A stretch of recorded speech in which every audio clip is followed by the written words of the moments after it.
Imagine for a second, your neighbor, a pleasant man in his late 60s who worked his whole life at a factory, suddenly puts his house up for sale. You see him going to the soup kitchen more and more often, and when his old car breaks down, there's no money to fix it. Now, imagine there are 70 million people just like him. 70 million people who built this country, raised children, paid their taxes, and now, on the threshold of old age, are left with almost nothing. This isn't the script for a Hollywood disaster movie. This is the reality unfolding right before our eyes. The retirement crisis isn't some distant abstract concept. It's already here.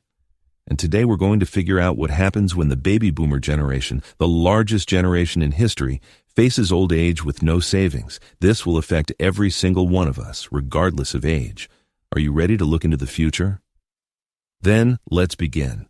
Let's meet John and Mary. They're both in their late 60s. John worked in the auto industry his entire life, and Mary was a schoolteacher. They raised 2 children, bought a small house in the suburbs, and always paid their taxes on time. They believed in the American dream. They believed that if you work hard, you'll be rewarded in retirement with a well-deserved rest, travel, grandkids, a quiet, comfortable life. They had savings. John's company offered a 401k plan, and they contributed a little at a time. But then, 2008 happened. The financial crisis wiped out almost half of their savings. They were horrified, but they figured there was still time to fix it. John started working more, taking overtime shifts. Mary, who had already retired, went back to work part-time. They cut all their expenses, gave up vacations, stopped going to restaurants. It seemed like they had managed to stabilize the situation. But a few years ago, Mary was diagnosed with a serious illness. Health insurance didn't cover nearly enough. The bills for treatment, medications, and doctor's visits began to eat away at their remaining savings with frightening speed. Today, John and Mary look at their future with anxiety. Their savings are almost gone. Their Social Security checks are barely enough to pay the bills and buy the most essential groceries. They've had to forget about travel and a carefree old age.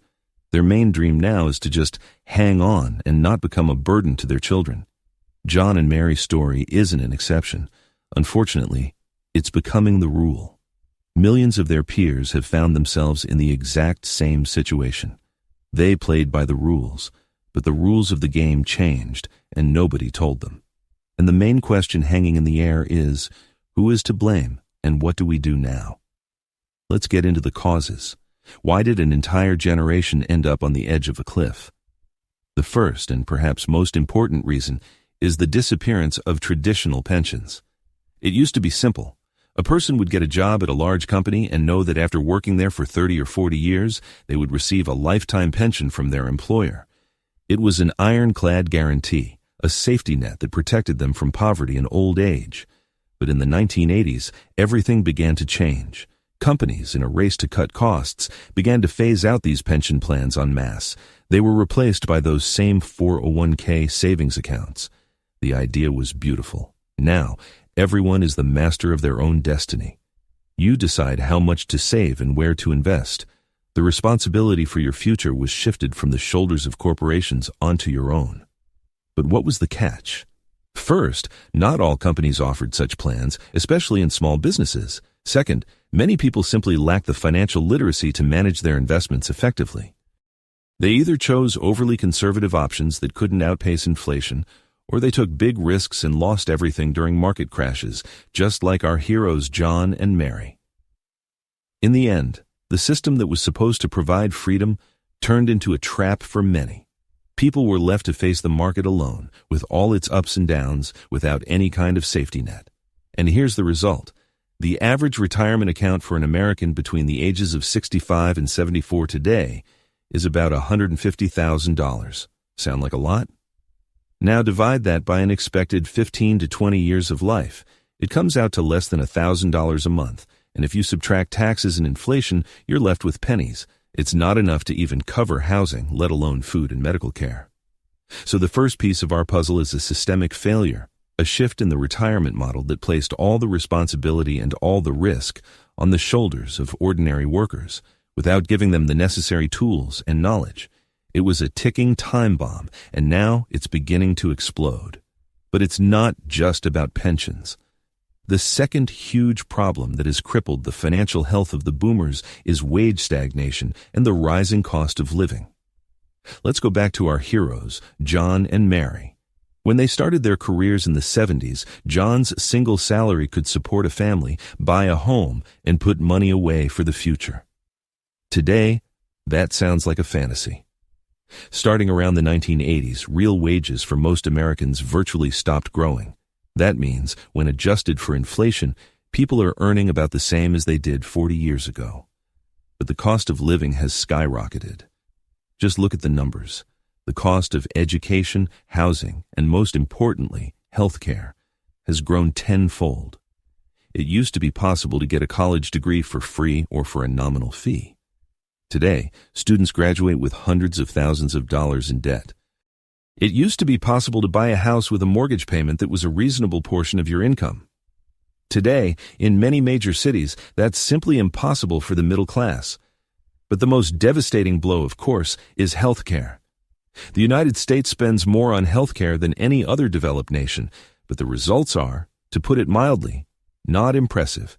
And for the elderly, it becomes a true catastrophe. The cost of medical services, insurance premiums, and prescription drugs is rising at an accelerating pace. Even with Medicare, which is designed for seniors, out-of-pocket expenses can be enormous. One serious diagnosis, one major surgery, and all the savings a person has built up over a lifetime can vanish in a matter of months. This is exactly what happened to Mary, and it's happening to millions. It's a vicious cycle. Wages aren't growing, so saving for retirement becomes harder and harder. At the same time, expenses, especially for necessities like housing and medicine, are constantly increasing, eating up whatever crumbs people manage to save. People are forced to take out loans, go into debt, just to maintain their standard of living. And they approach retirement age not with a nest egg, but with a huge burden of financial obligations. It's like trying to paddle against the current in a boat with a hole in the bottom. No matter how hard you row, you keep getting pulled back. And this second factor, the economic pressure on the middle class over decades, became the very hole that sank the dreams of millions of boomers for a peaceful retirement. They weren't lazy or wasteful. They were simply caught in a system that was working against them. They carried us through several economic crises, bailed out banks and corporations, and in the end, were left holding the bag. We're about to get into the terrifying domino effect this will have on everyone, not just retirees. If you're finding this breakdown valuable and want to understand the forces shaping our economy and our future, take a moment to hit that subscribe button and turn on notifications. You won't want to miss what's coming next. Now, let's talk about the consequences. What will happen to the economy and society when 70 million people, an entire generation, find themselves at or below the poverty line? This isn't just a personal tragedy for each of them. It's a domino effect that will touch absolutely everyone. Let's start with the most obvious, government finances. The main hope for most retirees is Social Security. But here's the problem. It's already cracking under the strain. The system works on a pay-as-you-go basis. Today's workers pay taxes that fund the pensions of today's retirees. But demographics are changing. The boomers were a huge generation, and the generations of their children and grandchildren are much smaller. In 1950, there were 16 workers for every one retiree. Today, there are fewer than 3, and soon there will be only 2. This means the burden on each working person will be colossal. Experts are already saying that in 10-15 years, the Social Security trust funds will be depleted, and the system will only be able to pay out about 75-80% of promised benefits. Now imagine that millions of boomers with no other savings are completely dependent on these payments. A cut of even 20 would be a catastrophe for them. The government will have to do something. The options are few. Either drastically raise taxes on working people, cut other parts of the budget, education, infrastructure, defense, or turn on the printing press, which would lead to hyperinflation and devalue the savings of everyone else. Any of these scenarios is a path to a severe social and economic crisis. But that's not all. Let's look at the housing market. Many boomers own homes. It's their single largest asset. And when they run out of money, they'll have to sell those homes to make ends meet. What happens when millions of homes are dumped onto the market at the same time? That's right. Prices will collapse. This won't just hurt the boomers themselves, who will get far less for their property than they expected. It will hurt all homeowners. The value of your home, which you may consider your main investment, could plummet. This will lead to a mortgage crisis, problems for banks, and another wave of recession. And what about the consumer market? Older people are major consumers, especially in healthcare, leisure, and travel. But if they have no money, they will stop spending. A reduction in consumer demand of this magnitude is a massive blow to the economy. Businesses that catered to them will close. Layoffs will follow. A chain reaction will begin. We will have a stagnant economy for years to come. But the most frightening consequences are social. We will see a sharp rise in poverty among the elderly. The number of homeless seniors will increase. Families will be put under enormous pressure. Adult children will have to choose, either help their aging parents, sacrificing the future of their own children, or leave them to fend for themselves. This will lead to an increase in family conflicts, psychological problems, and depression. We will have an entire sandwich generation, squeezed between caring for their children and caring for their parents, with no resources or energy. Society will become more angry, more divided. People will start looking for someone to blame, creating fertile ground for populists and extremist ideas. We risk not just an economic crisis, but a deep social fracture that will destroy the very fabric of our society. And this is not an exaggeration. It's the logical consequence of a situation where we abandon our most vulnerable generation. How we treat our elders is a measure of the maturity and humanity of our entire society. And by the looks of it, we are currently failing this test. So what can be done? Is it all hopeless? Are we flying into an abyss? No, there is always a way out, but it will require serious and perhaps painful decisions, both at the government level and from each of us individually. Let's divide our action plan into two parts: what society must do and what you can do personally to protect yourself and your loved ones. Let's start with the government. First, we have to save Social Security. This is non-negotiable. It's the foundation.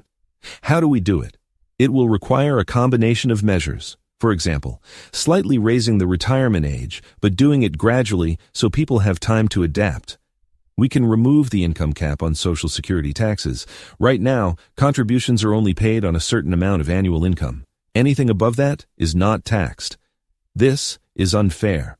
Forcing the wealthiest to pay on all of their income would give the system a huge infusion of funds.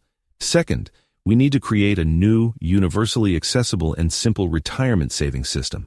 Something like a government-run retirement account, where every worker would automatically contribute a small percentage of their salary, with minimal fees and with clear conservative investment options, so that people don't have to be Wall Street gurus to secure their old age. The responsibility must be shared between the individual, the employer, and the state. Third, and this is the hardest part, we must solve the healthcare problem. We need to rein in the rising costs of medical services and drugs. Perhaps we should look at the experience of other developed countries, where universal healthcare systems work much more efficiently and affordably. As long as medicine remains a business aimed at generating profit rather than caring for health, the elderly will continue to be bankrupted by their medical bills.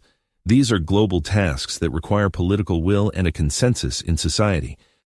But we can't wait for politicians to agree. We need to act now on a personal level. And the main advice here, as cliché as it may sound, is financial literacy. You need to understand how money works.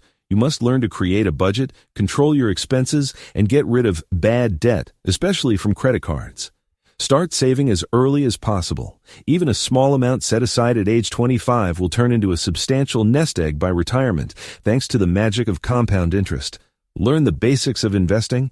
You don't need to chase huge profits and risk everything. It's enough to choose a few reliable, diversified instruments, like index funds, and contribute to them regularly. Don't put all your eggs in one basket. Your assets should include not only money in an account, but also your health, your skills, and your social connections. Take care of your health when you're young, so you don't spend all your savings on medicine in old age. Constantly learn something new, acquire new skills. Perhaps in retirement, you can find a part-time job you enjoy, which will provide both additional income and a sense of purpose. And most importantly, talk about this with your family. Discuss your parents' financial situation with them. Maybe they need your help or advice. Tell your children about the importance of saving. Create a family financial plan. The retirement crisis isn't just a boomer problem. It's a problem for all of us. If we don't solve it now, then in 20, 30 years, millennials and Gen Z will find themselves in an even worse situation. We cannot afford to ignore this ticking bomb. If you found this video eye-opening, please hit that like button to help it reach more people. And if you haven't already, subscribe for more content that breaks down the critical issues of our time. Share this video with your friends and family. Start the conversation. Ask your politicians questions. Demand change. The future is in our hands. And it's up to us alone whether that future will be a time of opportunity or a time of loss. Make your choice.